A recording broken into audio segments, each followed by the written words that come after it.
you've seen our new Kirky seat mounts. We make two different versions. This is the low profile version. You mount it to the side of a Kirky seat and you mount it to your floor in your chassis car or in your Mustang.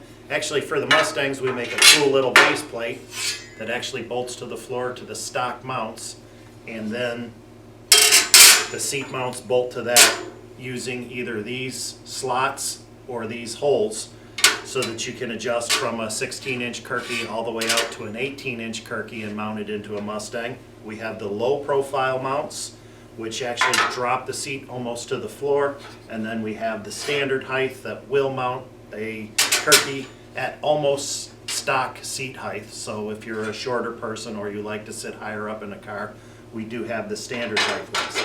These will work with the chassis car because obviously you could make a tubular support that's welded to the floor and mount to the bottom of these with a tab using any one of the holes or the slots.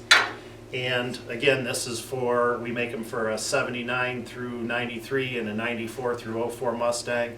We are currently working on these for the 05 through 14 Mustang and the 4th Gen F body. So if you want to get your hands on some of these, check us out at www.teamzmotorsports.net. You can order online or call in at area code 734-946-7223.